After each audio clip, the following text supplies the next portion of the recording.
I'm Olivia. This is Rewind Justice. Real stories, real drama, real satisfaction. Subscribe and let's get into it. At my graduation, my sister Maya and I walked across the same stage 15 minutes apart. Same black gowns, same gold tassels, same forced smiles for the camera. The difference was invisible to everyone else. Maya's 4 years had cost my parents nothing out of pocket. Mine had cost me everything. That night, Mom hosted dinner at their house. The dining room smelled like roasted chicken and her signature garlic potatoes.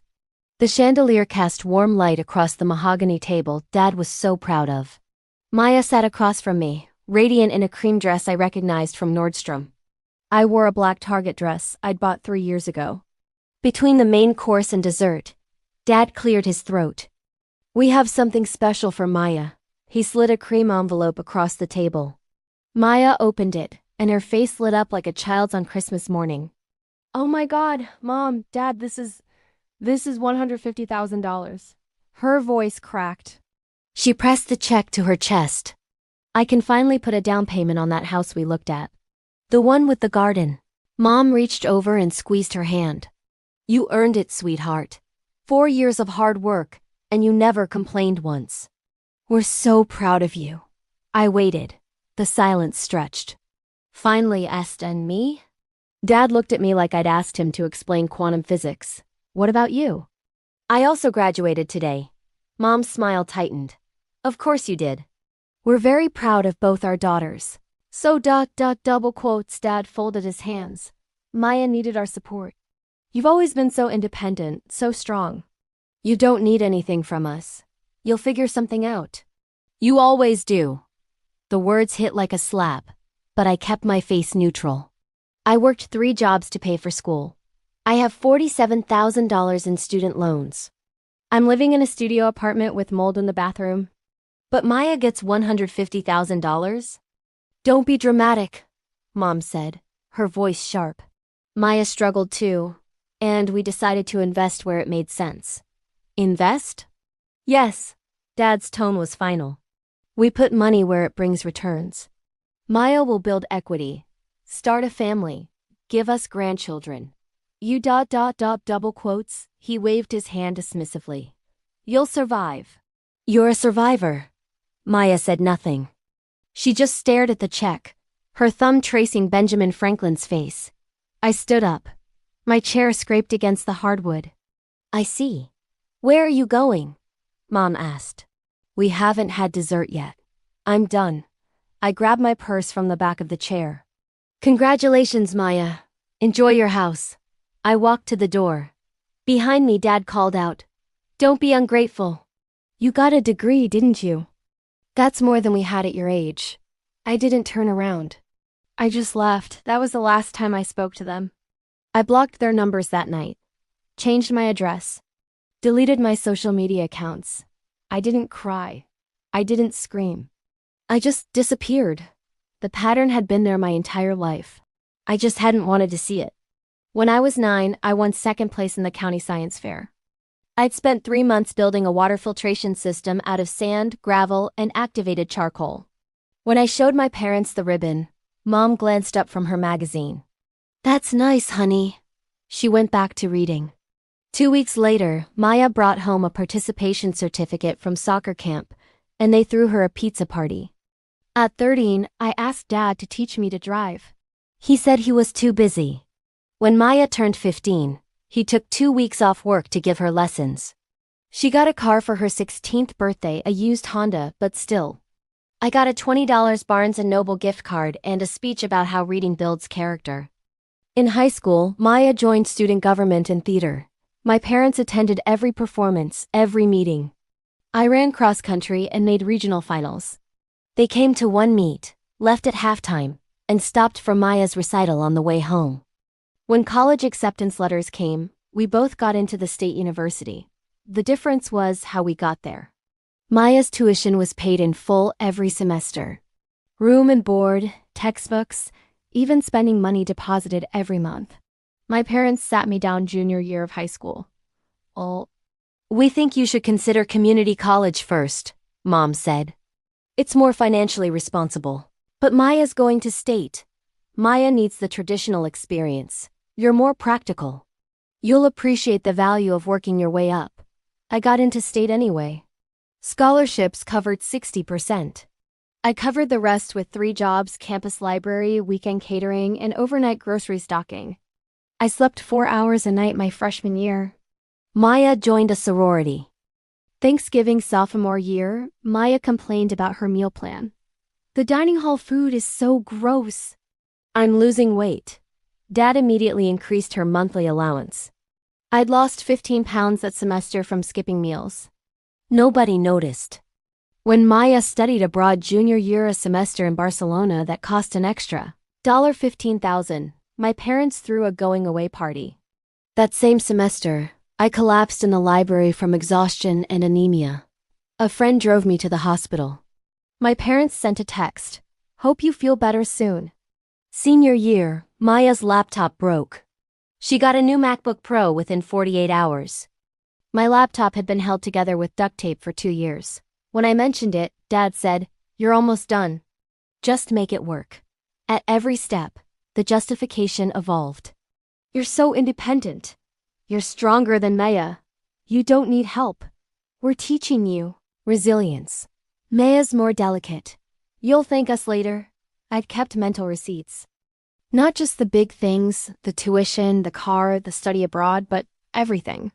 The $800 prom dress they bought Maya versus the $60 one I saved for. The spring break trips she took while I worked doubles. The emergency money they wired her 6 times versus the 0 times they helped me.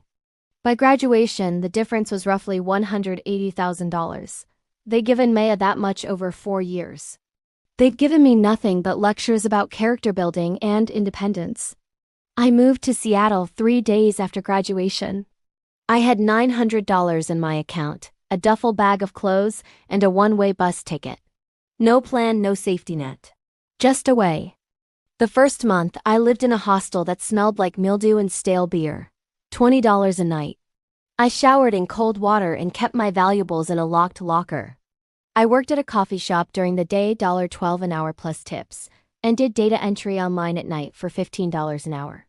I slept 5 hours if I was lucky. By month 2, I'd saved enough for a studio apartment in Rainier Valley. 600 square feet, carpet stains I didn't ask about, and a refrigerator that hummed loud enough to wake me up. But it was mine. I bought a mattress from Goodwill and a folding table from Craigslist. I ate rice and beans for weeks. The coffee shop owner, Marcus, was a man in his 60s who'd worked in tech before retiring. He noticed me coding on my laptop between shifts. "What are you building?" he asked one morning. "Trying to learn Python. There's a free boot camp online." He pulled up a chair. "Show me." That's how it started. Marcus mentored me for 6 months. He built 3 startups in the 90s, sold 2, and lost 1.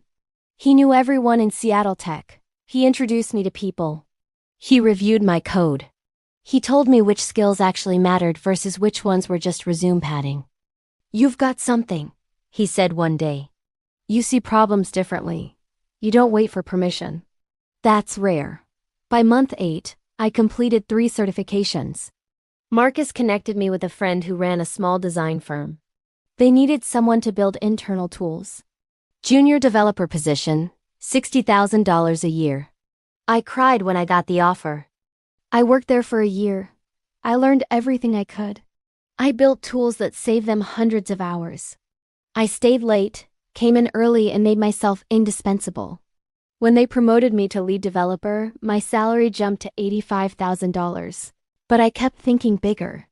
I started freelancing on weekends. Small projects, websites for local businesses, apps for startups. I charged $100 an hour and was booked solid within 3 months. 18 months after moving to Seattle, I met James at a tech meet. He was a UX designer, calm and thoughtful, with dark-rimmed glasses and a dry sense of humor. We started dating slowly, coffee first, then dinner, then late-night walks through Capitol Hill. He didn't try to fix me. He just listened. "You work like you're running from something," he said one night. "Maybe I am. You can stop. You've already made it." But I wasn't done yet. 2 years after graduation, I quit my job and launched Wayfinder Labs with a partner I'd met through Marcus. We built project management software for remote teams. It wasn't revolutionary, but it was good. Clean interface, smart features, fair pricing. Within 6 months, we had 10,000 users. A venture capital firm in San Francisco reached out. They wanted to invest. I flew down for the meeting. 3 hours later, I walked out with a $2 million seed round commitment. My share was $1.2 million. I didn't call my parents. I didn't tell Maya. I bought a house instead. Not just any house. A custom-built property on Lake Washington with floor-to-ceiling windows overlooking the water. 4 bedrooms, 3 bathrooms, a home office with a view that made my chest ache. The architect called it Contemporary Pacific Northwest. I called it Proof. It cost $4.8 million. I put down $1 million cash and financed the rest. My name went on the gate at the end of the driveway in clean steel letters. Bishop Residence? James moved in with me 3 months later. We got a golden retriever named Pilot. I framed my old bus pass from that first month in Seattle and hung it in my office. A reminder. I thought about my parents sometimes. Wondered if they ever thought about me. If they regretted anything. If Maya's house had been worth it. But I didn't reach out. I'd learned to live in the silence, and the silence wasn't empty anymore. It was peaceful. The call came on a Tuesday afternoon in September. I was in my office reviewing code when my phone buzzed with an unknown number. I almost didn't answer, but something made me pick up. Hello? Heavy breathing. Then, Dad needs to come see this. It was Maya's voice shaking. Dad, you need to come here right now. Maya? A pause. Oh my God, it's you. How did you get this number? I drove past a house. Your name was on the gate. I looked you up. Your company came up. I found this number on the website. Her words tumbled out fast. Is this real? Do you really live here? I looked out my window at the lake, at the mountains in the distance turning purple in the late afternoon light. Yes, but how? You had nothing. You were... Dad said you'd probably move back home eventually. That you'd need help. I didn't need help. I needed them to leave me alone. Mom's calling Dad right now. They're on their way. Panic edged her voice. They need to see this. They need to know. Why? But she'd already hung up. 40 minutes later, a silver Camry pulled up to my gate. I watched from the window as my parents got out. They'd aged. Dad's hair was completely gray now. Mom had gained weight, her face softer and more tired. Maya got out of a small sedan behind them. Her expression was complicated, shocked, maybe guilty, definitely confused. They stood at the gate, staring up at the house. I could see Dad's mouth moving, probably reading my name on the steel letters. Mom's hand went to her throat. I walked downstairs and out to the gate. Pilot followed, tail wagging. I didn't open it. I just stood there, 10 feet away, separated by steel and glass and 2 years of silence. Hi, I said. Dad recovered first. What is this? My house. Your house. He said it like the words didn't make sense. How could you possibly afford this? I work. Mom stepped forward. Don't be ridiculous. You can't make this kind of money. Not in 2 years. Did you marry someone wealthy? Are you in debt? What did you do? I built a company. We have 50,000 users. We just closed a $2 million funding round. I'm the CTO. Each sentence was a fact. No embellishment. Just truth. Maya stared at me. But you had nothing. No help. No support. I know. Dad's face shifted from confusion to something harder. If you had this kind of potential, why didn't you tell us? We could have invested in you instead of... He stopped. Instead of Maya, I finished. Instead of her $150,000 house down payment? Instead of her tuition, her study abroad, her car, her meal plan, her laptop, her prom dress, her emergency money. I kept my voice level. You didn't invest in me because you didn't think I was worth it. Remember? You said you put money where it brings returns. Mom's eyes glistened. That's not fair. We were trying to help Maya. She needed us. And I didn't? You were always so strong, Dad said. So independent. We thought you'd figure it out. I did figure it out. Without you. The silence stretched. A bird called from somewhere over the lake. The late sun turned everything gold. We're family, Mom finally said. Family helps each other. Now that you're doing well, surely you understand. No. You haven't even heard what I was going to say. I don't need to. The answer is no. Dad's jaw tightened. You're going to hold a grudge forever? We made choices we thought were right. We're sorry if they hurt you, but that's life. You move on. I did move on. I moved here. What about Maya? Mom gestured to my sister, who stood frozen, her face pale. She's struggling. The house market crashed in her area. Her down payment is tied up in a property that's worth less than what she paid. Her fiancé left her. She moved back home with us. We're trying to help, but our savings are depleted. We thought maybe you could help her get back on her feet. I looked at Maya, really looked at her. She wouldn't meet my eyes. You spent $150,000 on her, I said quietly. Where did it go? The house market. No, I mean all of it. 4 years of tuition, study abroad, the car, the down payment, all the emergency money you sent her. That's over $200,000 total, easy. Where is it?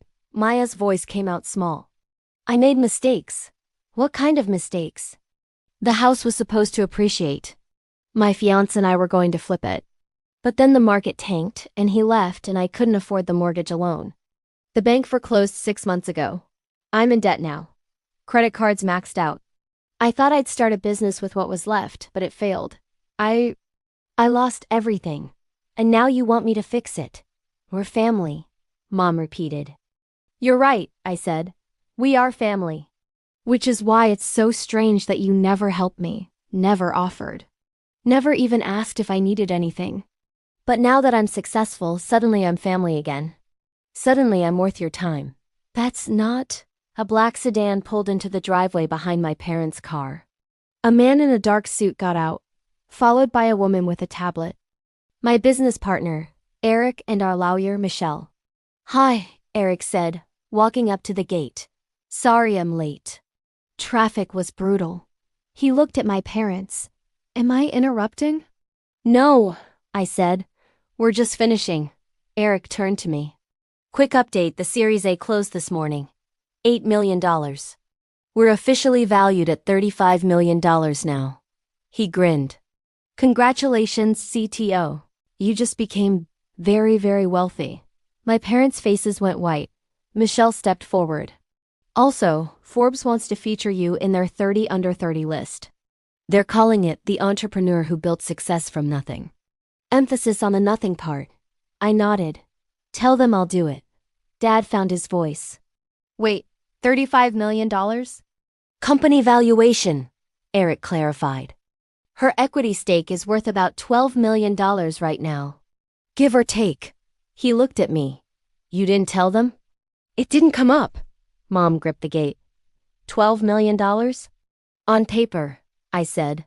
I can't touch most of it yet. But yes. The silence was heavier this time. Dad's face had gone from white to red. Mom looked like she might cry. Maya just stared at the ground. We made a mistake, Dad finally said. His voice cracked. We should have helped you. We should have seen what you were capable of. We're sorry. Okay. What you were capable of. We're sorry. Okay.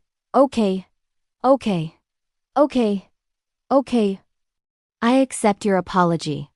It doesn't change anything, but I accept it. Mom reached through the gate. Please, let us back into your life. We can start over. We can be a family again. No. Why not? Because you don't want a relationship with me. You want a relationship with my bank account. I stepped back. Maya's house failed because she expected things to work out. Because she never had to struggle. Because you gave her everything, and she never learned the value of nothing. That's on you. That's cruel, Mom whispered. No. Cruel is telling your daughter she's a failure at her college graduation. Cruel is giving one child $150,000 and the other nothing. Cruel is only showing up when there's something in it for you. I turned to Maya. I'm sorry your life didn't turn out how you planned. I really am. But I can't fix it for you. Nobody fixed it for me. I didn't ask for any of this, Maya said, her voice breaking. I didn't ask them to favor me. I didn't ask to be the golden child. I know. But you also never said anything. You just took it. I was young. I didn't know better. You're 24. You knew. Eric cleared his throat. I'm going to head inside. Nice meeting you all. He walked past me toward the house, Pilot trotting after him. Michelle handed me a folder. Restraining order paperwork if you need it. Just in case. She glanced at my parents. No offense. None taken, I said. My parents stood there deflated. The golden light was fading now, the mountains turning dark. Mom tried one more time. What do you want from us? Nothing. That's the point. I don't want anything from you. I don't need anything from you. I just want you to leave me alone. For how long? Forever. If that's what it takes for me to feel at peace. Dad's voice hardened. You'll regret this. Family is everything. Money doesn't replace that. You're right. Money doesn't replace family. But you stopped being my family a long time ago. I'm just making it official. I walked back toward the house. Behind me I heard Mom crying. Heard Dad's angry muttering. Heard Maya's quiet voice saying something I couldn't make out. I didn't turn around. The calls started that night. 17 calls from Dad, 23 from Mom, 12 from Maya. I blocked all 3 numbers. They found my work email. I set up a filter. They showed up at my gate 3 more times. I didn't answer. By the end of the week, I'd heard through Eric that they'd started calling our investors, trying to claim some kind of family right to my equity. Michelle shut that down with a single legal letter. 2 weeks later, Maya posted on Facebook about how success changes people, how money corrupts families. The post went viral in the worst way. Dozens of comments from people who'd known our family growing up, people who remembered the disparities. A high school friend commented, "You got a car for your birthday." She got a $20 gift card. Save it. The post was deleted within an hour. Mom and Dad's house went up for sale a month later. I heard from Marcus, who still kept tabs on me. They'd taken out a second mortgage to help Maya with her debts. They'd been depending on Maya's house investment paying off. When it failed, they couldn't keep up with payments. The bank foreclosed. They downsized to a 2-bedroom apartment. Dad got a job at a hardware store. Mom started working reception at a dentist's office. Maya moved in with them, sharing the 2nd bedroom. I didn't feel happy about it. I didn't feel vindicated. I just felt nothing. The people who'd raised me had become strangers. And strangers' problems weren't mine to solve. 6 months after that first visit, I sat in my office at sunset. The lake was calm, reflecting the pink and orange sky like glass. James was downstairs making dinner. Pilot was asleep at my feet. The house smelled like garlic and rosemary. My old bus pass hung on the wall beside my degrees. Next to it, I'd hung the $20 Barnes & Noble gift card from my 16th birthday, a reminder of where I started. A reminder that I'd built this life from nothing, from less than nothing. I thought about my parents sometimes. Wondered if they understood yet, if they ever would. But I didn't miss them. I didn't miss the constant comparisons. The lectures about independence disguised as rejection, the feeling of always being less than. I didn't miss waiting for them to see me. My phone buzzed, a text from an unknown number. I'm sorry. I should have said something. I should have stood up for you. I know it's too late, but I'm sorry. Maya? I stared at it for a long time. Then I deleted it without responding. Some bridges, once burned, aren't meant to be rebuilt. Some distances are meant to be permanent. Some silences are healthier than the noise that came before. I'd learned something my parents never taught me. You don't owe your family your success. You don't owe them your money. You don't owe them forgiveness. You don't owe them anything just because you share blood. The only thing you owe is yourself, your peace, your boundaries, your life built on your terms. I turned back to my computer. Wayfinder Labs was launching a new feature next week. Forbes wanted a follow-up interview. Eric wanted to discuss international expansion. James wanted to take pilot hiking this weekend. I had work to do, a life to live, a future to build. And for the first time in my life, I felt light. The sunset faded. The lake turned dark. I closed my laptop and went downstairs to dinner with the family I'd chosen. The one that saw me, valued me, loved me without conditions. That was enough. That was everything. If you've ever been the overlooked child, the one who had to fight for every scrap while someone else got everything handed to them, I see you. Your success doesn't need their approval. Your peace doesn't need their permission. Share your story in the comments. And subscribe for more stories about choosing yourself, setting boundaries, and building the life you deserve, without permission, without apology, and without looking back.